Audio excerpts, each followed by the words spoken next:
come to the stage and Mark turns the lights out.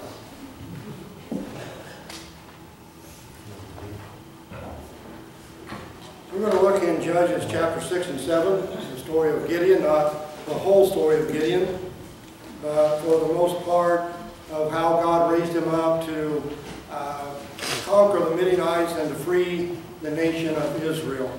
So when you hear the word hero, what comes to your mind? Veterans. Veterans? Someone you look up to. Someone we look up to? Giving of themselves. Okay, giving of themselves. Anyone else? See, it seems to me that that word hero is thrown around a lot these days. That, you know, if some guy takes a cat out of a tree for a lady all at once, he's a hero. Okay?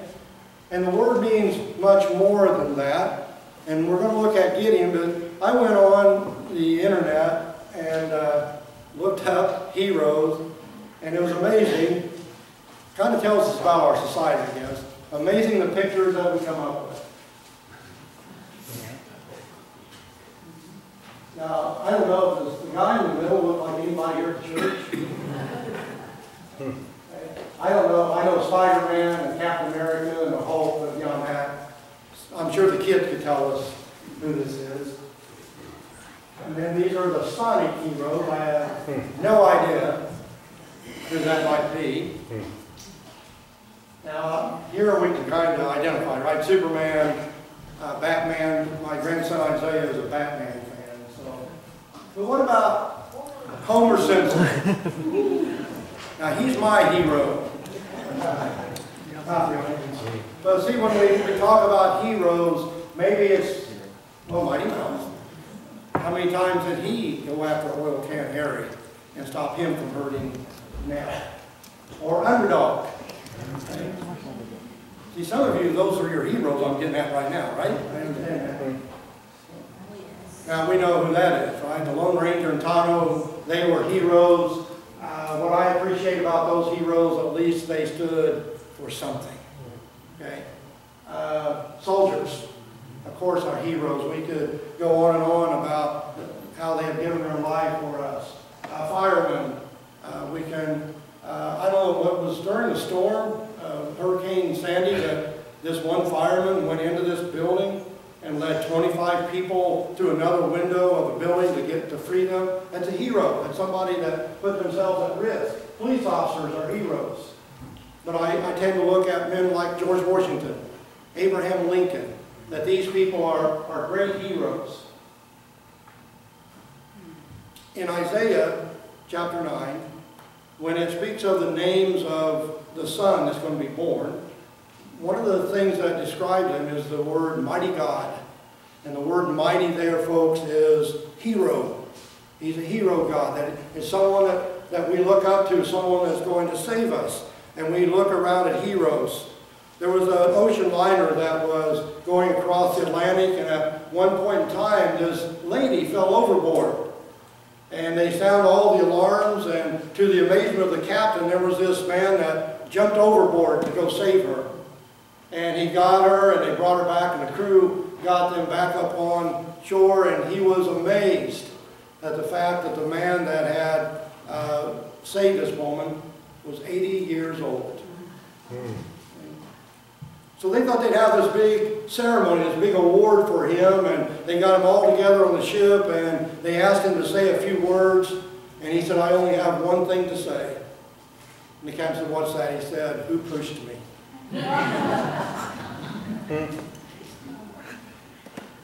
Gideon kind of gets pushed here. Okay? He's not hero material. He's not likely to be called a hero, but if you look in Judges chapter 6, verses 12 and 13, that when God appears to Gideon, what does he say to him? When the angel of the Lord appeared to Gideon, he said, "The Lord is with you, mighty warrior." And I am sure that Gideon, he says, "But sir," but I think Gideon's response was, "You talking to me? A warrior fear. Hero, what is Gideon doing at the time? He is in a wine press hiding, sifting through the wheat so he can have bread for his family, because the Midianites have been taking over Israel for 7 years. And everything that Israel grows, everything that they raise, the Midianites come and take it. So he's hiding. Is he a coward? I've had people say that he was a coward.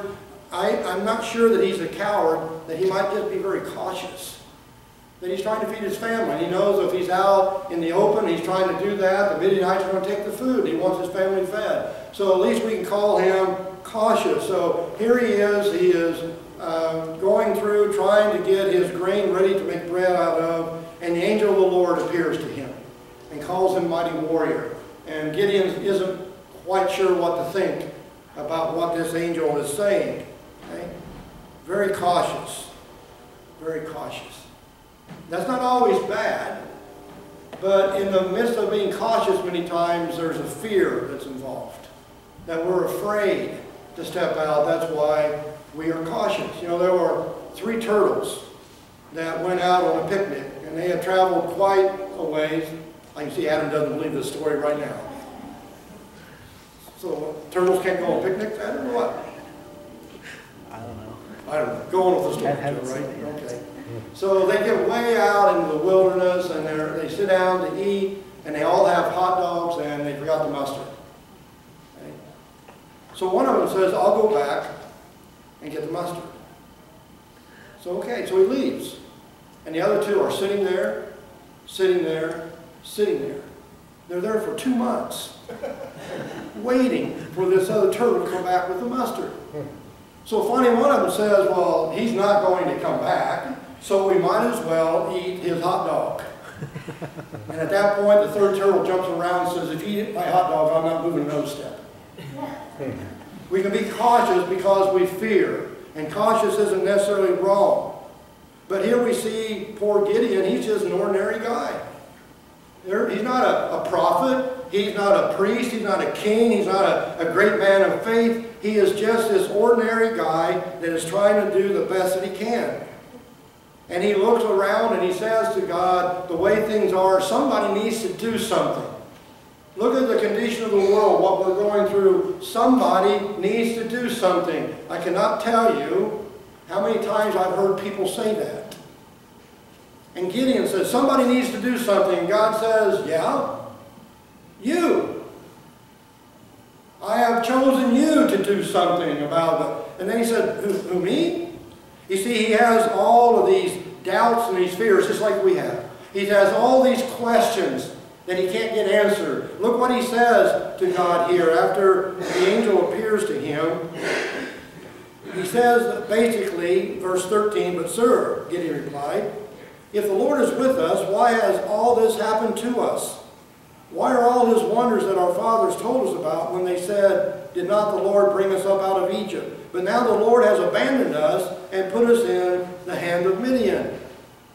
Well, God, it's his fault.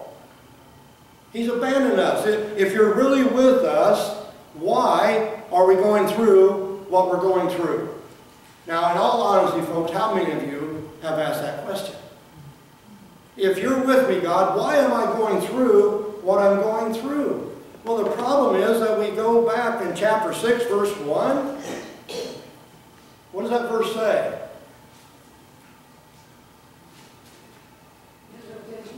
Yeah, it is Israel that walked away from God. It wasn't God that walked away from Israel. When we find ourselves in situations in life and we want to look around and say, where is God at?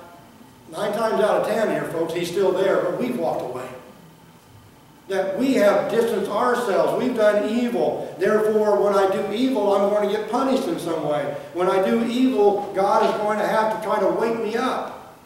Try to get me back on track the way that we ought to be. There's my turtle. I didn't work it. Now, does that look like anybody in church? There's a gentleman that was driving his car down the road, and this lady, brand new Thunderbird, went by just going at a high rate of speed. And as they get further down the road, here's her car ran into this pole. She's in the car, it looked like she's okay. they get her out of the car, and the first words that she said was, "Why would God do something like this to me?" Until one of the people there had enough nerve to say, "You were driving too fast. It's not God's fault. It's your fault for what you have done." And many times we get confused like Gideon. We keep wanting to look at, why is God doing this? Well, there's many times that God is doing something because we've not given him any other choice. That he has to do something to wake us up. And that is what is happening here, the struggle. I know all of us at times that we feel like God has abandoned us, but he has not. He has not. And so we struggle with the questions that we have, the doubts, the fears that we have, the discouragement that we go through. And we try to judge God by the circumstances in which we find ourselves. And then we become disappointed because God isn't doing what he said he was going to do in our thinking. He's not doing what I want him to do in my thinking. So all these doubts and fears are there. But God can still work through those doubts and fears. I think that's a good lesson that we can get from Gideon. He asked God, why are we going through all this? And I think it's very important that we see in these verses that God just skips that completely. None of your business what you're going through, what you're going through. Here's what I've called you to do. Wherever you're at right now, it's going forward that we're concerned about. God's not going to get into all of these questions about why he's doing what he's doing. He is God. Do I believe he's always doing the right thing? Absolutely. It's like Job. You know, Job was going through all of this suffering and he wanted to talk to God, and God comes down. And I think it's like Job 42. You can read it. But God begins to ask Job, how did I create the earth? Surely, Job, you know. Explain how I kept the stars and the planets up. And explain to me all of this, will you, Job? And Job finally, greatest response I ever see in the Bible. I have spoken of things I don't know anything about. I'll shut my mouth. Okay? God is God. That wherever we're at, God is calling us to serve him. Whatever we're going through, God doesn't owe me an answer. And I wouldn't understand it if he gave it to me. I would not be able to conceive of what God is doing. Okay? Excuse me. Yesterday, folks, I had two funerals that I officiated over. One young lady was 44 years old. The other lady was 43. Why is God doing this? And my answer is, I don't know. I trust him. I trust him. And I believe that he's working out his will. But I don't have those answers. And I get weary of people that try to answer, because human speculation ends up being stupidity. We don't know what God is doing. We don't know why God is doing. That's not our place. You know, people say, well, Joe, could you make it rain? Or Joe, could you make it warmer? Or whatever. And my response, you've heard me say it before, I'm in sales, not management. Okay? I don't know what God is doing. I know he's working out his will. So he just bypasses Gideon completely. He's not even going to get into that conversation. I'm calling you now to change the situation. Wherever you're at in your life right now, you are there. And you can ask God and ask God, but that's not his concern. His concern is, what do we do now? Where do we go now? And I'm calling you, Gideon, to be a hero. Heroes are made, they're not born. God takes the weakest of people and causes them to become the hero because of his involvement in their life. I don't have to be perfect to serve God. If that was the case, no one would ever serve him outside of Jesus himself. Then he sees my weaknesses. Folks, he's not impressed by my excuses why or why not. He knows who I am, and he's going to make me strong. I've tried it, God, it didn't work. Probably, because I tried it. He didn't. I tried it. Moses didn't want to go back to Egypt. He already tried to deliver Israel from Egypt by killing the Egyptian soldier. But God said, now we're going to do it my way. You tried it your way. And folks, we can do the same in our lives. We can try it our way. I'm not going to sing Frank Sinatra's song. It's a horrible song. I did it my way. Wow. I would much rather do it God's way, because I know that God's way is the correct way. Even though I don't know the outcome, that's part of the adventure that is there. God calls, Gideon excuses himself. I'm a nobody. I'm in a small family. I don't know if you have read the background of Gideon. He's probably not the guy that we would pick to deliver Israel. He's from a small family, and his family is the weakest of that clan. His father is an idolater. Well, certainly, I can't qualify. We see the problem is, my past does not disqualify me from serving in the present. I've done all these things, therefore I can't serve God.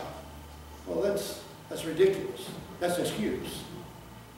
If I was to bring up Moses, King David, and the Apostle Paul, what one thing do the three of those men have in common?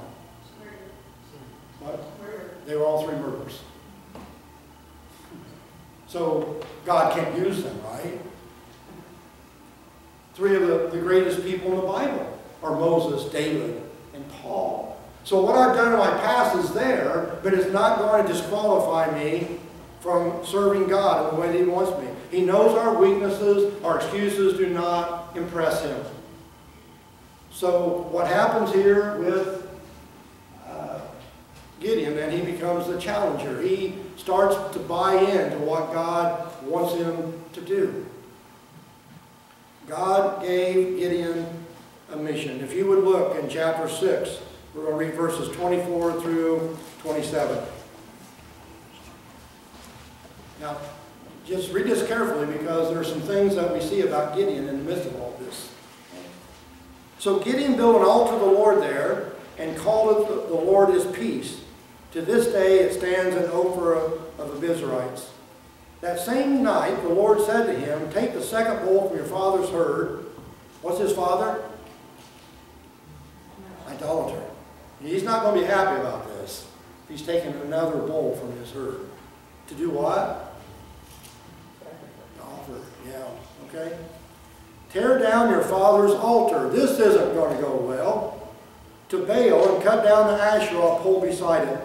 Then build a proper kind of altar to the Lord your God on top of the height, using the word of the Asherah pole that you cut down. Offer the second bull as a burnt offering. So Gideon took 10 of his servants and did what the Lord told him. Because he was afraid of his family and the men of the town, he did it at night and not during the daytime. Okay? Still is worried. Still afraid. Still not certain of what's going on here. Okay? But he is beginning to respond to God. That God wants him to serve and he needs some assurance from God. That he's just not convinced yet. Even though he should be. He is not. So God is patient with Gideon, what is going on in Gideon's heart and mind. So Gideon comes to God. Probably one of the more famous things that we know about Gideon. It's found in verse 36 and following in chapter 6. Here's what I want to do, God. I want to lay a fleece out. And if you're calling me to do this, then just have the fleece be wet and the ground around it be dry. Then I'll believe. So next morning, what happens? The fleece is wet, the ground is dry. Gideon's convinced, right? No, let's try one more time, God, just to make sure. This time, if the fleece is dry and the ground is wet, then I'll believe it's coming. Okay? So what happens? Exactly what God said would happen. And then we see, here goes Gideon on his way with his peace. It is scary to obey God when you have to go against your family. It's scary to obey God when you have to go against your friends. Okay? When I think of courage and where Gideon's at, there's only one person that I can think of. Coward lion. But in this story, you know, we can laugh at Burt Lahr, I think, is the actor that played that part. But the one thing that the cowardly lion found out was what? The courage was inside of him. It always was. He didn't take the Wizard of Oz to give him courage. It was already there. And with Gideon, even though Gideon wasn't sure it was there, God was. God knew the courage to do that was there. Did God call the wrong person? Well, in the case of the people of the Bible, absolutely not. But when it comes to calling me to do something, I think he made a mistake. I don't think I'm the person to do this. When does God ever call the wrong person? When did he ever call the wrong person? And that's where it begins to come together for Gideon. Because the big lie is that God can only use special people. Here we see Gideon, who is timid, he is indecisive, he lacks faith, and God challenges him. He uses him in a great way. The key verse is found in chapter 6, verse 34. Find that, tell me what happened in verse 34. Spirit of the Lord. The Spirit of the Lord came upon Gideon. There's the key. There's the key. It's no longer by Gideon's ability. It's no longer by Gideon's strength. The Spirit of the Lord came upon Gideon and give him that power, and that's the key to success. But we're not done yet. What we see is this beginning of God transforming him into a champion. That Gideon is radically changed. He's ready to fight. He understands what God wants him to do. But they have to test his faith. See, we can all say that we have faith, but not until it's tested do we find out whether it's genuine or not. Not until our feet are put through the fire. We'll talk about that with the three in the furnace here one of these Sundays. If it can't be tested, it can't be trusted. There's the problem. This animal is called an impala. Have you ever seen one live? Beautiful, beautiful animal. As graceful as can be. When this impala is running, he can jump 10 feet high, and that jump can carry him 30 feet in the air before he... If you've not seen one, it's unbelievable. It is unbelievable to see this animal. Where did I see him at? Columbus Zoo. I was not part of it, Chuck. I was just visiting. Okay? But they did keep me away from the monkey park. They were afraid they'd lose. How do they keep this animal in the zoo then? Do you want to know what the size of the wall was that they had to hold this impala in? 3 feet. 3 feet. Doesn't make sense, does it, Pete? It doesn't even make sense to feet. Yeah, he's our city celebrity now. Well, he made the time spirit without breaking the law, right, Pete? Yeah. No, I thought it was great. I think Dale, you and Peg probably brought that to me. It's on the bulletin board. I thought it was great. I really do. Really do. Okay? The reason that they can keep this impala in this area with a 3-foot wall is this impala will never jump anywhere where he can't see where he's going to land. Wow. Kind of like us. We're not going to try anything for God until we see the result, that we know where it's going to end up. And we say to God, we're not going to do this until we know the outcome of this, and then we have the audacity to say, we're people of faith. We really believe, we're just not going to do that. He says to Abraham, leave Ur of the Chaldees. Well, I believe in you, God, but there's no way I'm leaving Ur of the Chaldees. No, I believe in you, God, but there's no way I'm building. How's this going to turn out first? You explain to me first how it's going to turn out, and then I'll do what you want me to do. We call that faith. God says, step out. Obey me. I'll take care of the rest of it. So he has an army that answers his call. 32,000 people, soldiers, come to fight this battle. How many soldiers do the Midianites have? About 135,000 soldiers.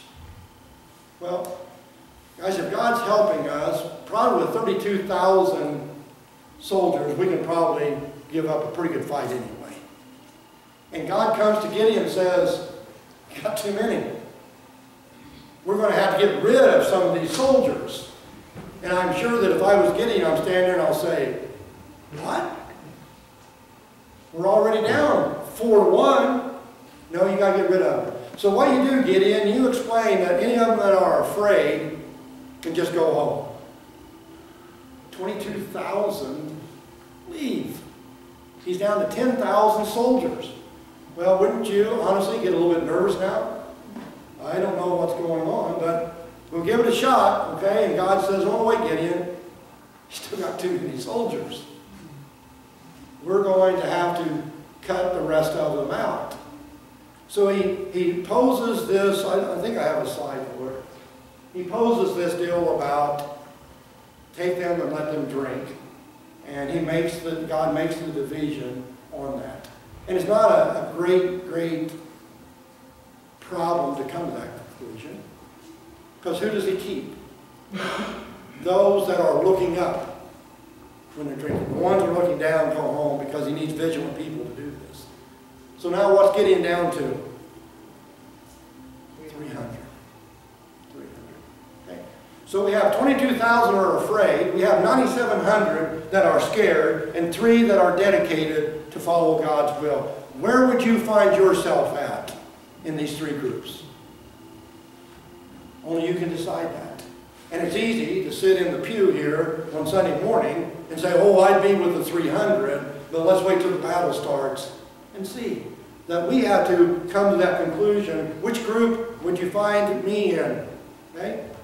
You see, God's going to help us if we allow Him to help us. That He is looking at not just those 300 men, but God's got a plan, and He's looking at the potential that we possess. You know, one of the things that I hear in the political realm now is, are we just settle for where we're at, or do we think we can have better? As Christians, are we just settle for what we got?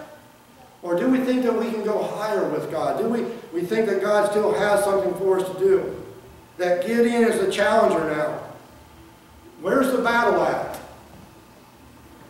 See, that's what really caught me as I was studying this. Where's the real battle at? Folks, the real battle is in Gideon's heart, in his mind. It's not the Midianites. It's in him. He's got to settle that fight first. The same thing that we've got to do. That we have to settle the uproar, the uncertainty, the lack of faith in our own hearts first. And once that happens, you know what? The rest of the battle's easy. It's easy, see? And there's what we have to look at. How many of you have a pet shark at home? It's a shark. Not anymore? Have you ever seen a shark this small? That's a real live shark. We probably are used to seeing that kind of shark, aren't we? But did you know that this shark started out like that shark? What's the difference? There's only one difference. It's true of sharks, it's true of a lot of exotic fish that I didn't realize until I studied that out too. That a lot of exotic fish, including the shark, will reach the size that its surroundings allow it to reach. In other words, if we would take that shark and put it in a small bowl, it won't get much bigger than it is now. But if we take that same shark and throw him out into the ocean, he's going to become like this. Isn't that interesting? And koi is another fish that does that. There's a lot of exotic fish. I think Christians do the same. That we grow to the point where our surroundings allow us to. That if we think small, I had a professor that I met at a Bible college, and it wasn't Central where I went, but he was a preaching professor, and everyone that was in that class had to preach a sermon. And I thought it was quite interesting because whenever the guy got up to speak, the professor would stand up and say, I got one question for you. Do you believe in a small God or a big God?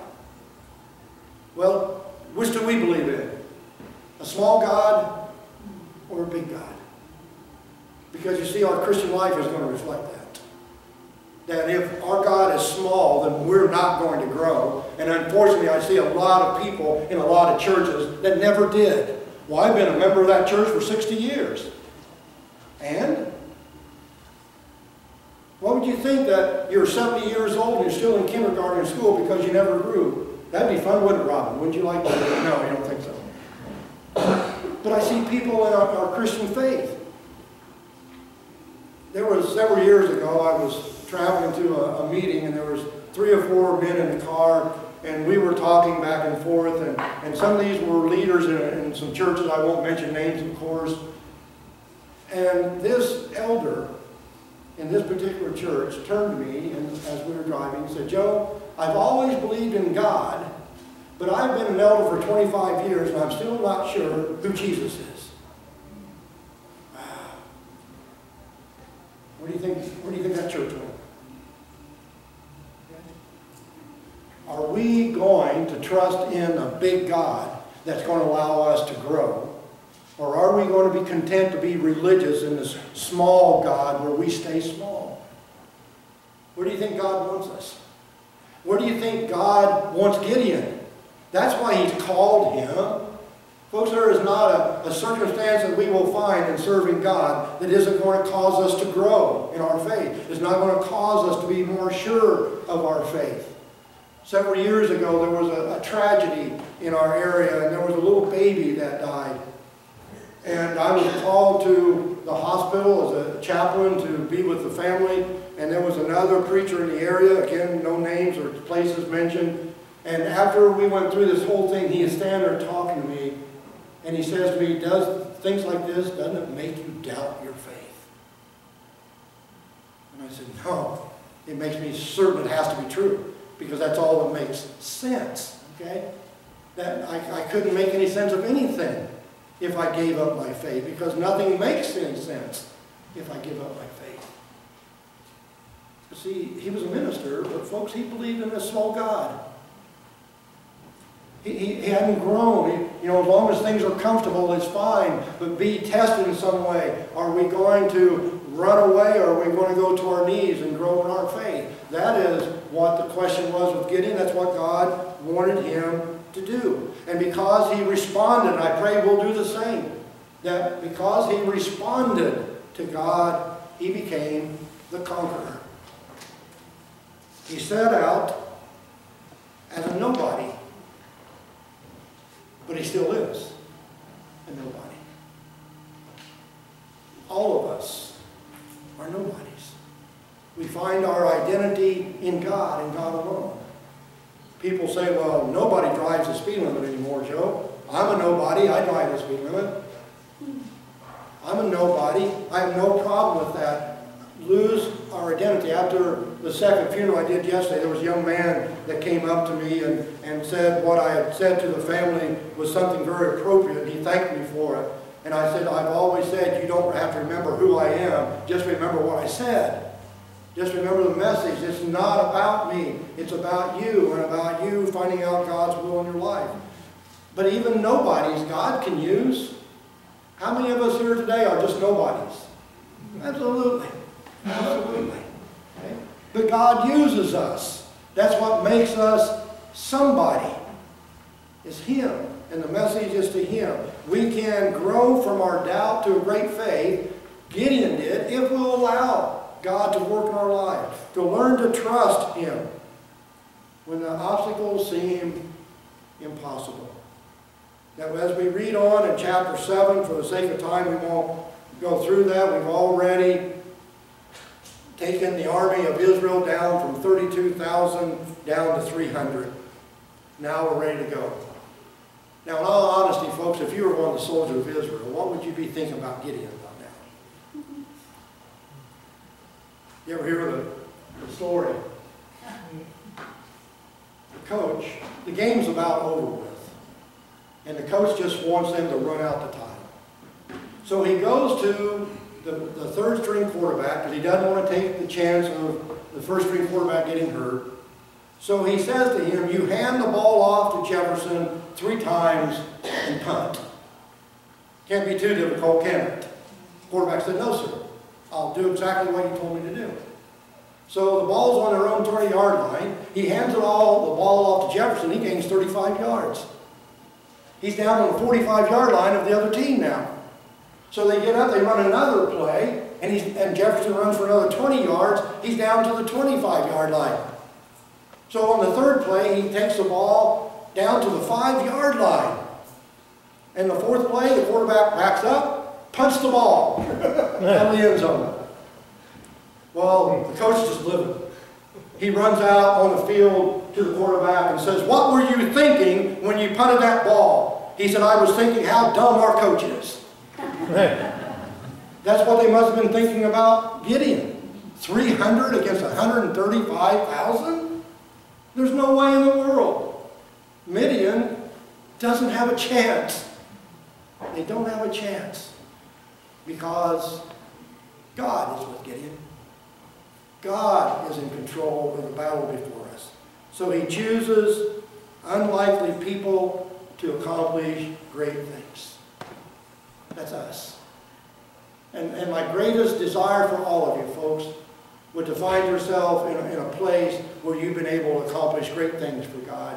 When I went into the ministry, Dick Yuki, the preacher that won me to Christ, I can remember him speaking to me saying, "Joe, you can be a great preacher if you don't care who gets the credit." There's the key. It's God that gets the credit. And I wish for each one of you that you have that chance to let God use you in a great way. That doesn't mean you're going to preach to 100,000 people. It may be that you helped your neighbor, and that neighbor's whole life has changed because of that help. But being open to allow God to help you in those battles. He will do a lot with a small number of people. Why down to 300? Because there's no doubt that God did this. If they'd left them with a huge number, they would make the same mistake that we make at times, saying, "Look what we did. Look what we accomplished." And there had to be no doubt that God was doing what he's doing.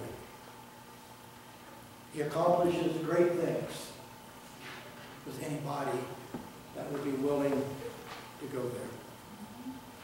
Peter Cartwright was a preacher years ago, and he was preaching one time here in Washington, D.C., and I don't know if you've ever read anything by Peter Cartwright or ever any contact with him at all, but he was a pretty rough guy. He pretty much told it the way it was, and there were those people that became quite offended by that. Well, this one particular Sunday that he's preaching near Washington, D.C., they tell him that President Andrew Jackson is going to be present in church, so could you kind of tone it down a little bit? So that Sunday, Peter Cartwright gets up in the pulpit. He said, "I understand that President Andrew Jackson is in the crowd today. And if he doesn't repent, he'll go to hell too, with everybody else." And Jackson came up to him after the service and said, "If I had an army of men like you, I could whip the world. People that will stand for the truth, that will allow God to use them in a very great way." And because of that, Gideon becomes the champion. You can read in Hebrews chapter 11, 32 through 34, he's mentioned in the people of faith. And I'll let you read that for yourself, that Gideon had come a long way. By faith he saw the invisible. By faith he did that which seemed to be impossible. But he accomplished it because of God's power, because of God's ability. He's just an ordinary guy. But he happened to believe in a great God. And he served him the best that he knew how. See, God's view was not only who Gideon was, but what Gideon could become. There's the key, the potential that he possessed. That's what God was looking at. And it's the same way with us. That God has not given up on us. Let's not give up on him. The greatest conflict was in Gideon's heart and mind, the same as it is with us. That once we come assured of where God is at and what God is doing, everything will be fine. That he uses ordinary people to do extraordinary things. And it's amazing how God brings us to that line in the sand. It's amazing that he's going to cause us to make that decision. Several years ago, I'm not sure of the year exactly, but Ronald Reagan was shot by John Hinckley Jr. How many of you remember? I'm sure that we remember that incident. And he was taken to the hospital. Somehow a bullet had ricocheted off a car and went underneath his arm. I'm not sure which side, but it was just 3 inches from his heart. They went to the hospital, they did the surgery, he recovered well, and after 2 weeks, he was allowed to come back to the White House 2 mornings a week. And during that 2-week period, he had one visitor, and that was Cardinal Cook in New York. And President Reagan told him of his experience, and he said this to him: I decided that whatever time I have left is for him. That's what I want us to pray. That's what I want us to come to. That I don't know how long we have, but whatever time we have left, it's going to be for him. That President Reagan understood how close he came and how he had been living his life, maybe not exactly with the priorities he should have had, but from now on, the rest of my life, it's going to be for him. That's our invitation. That's the dedication. Joe, if you want to come forward, we're going to sing in the garden. That as we come to Jesus, as we desire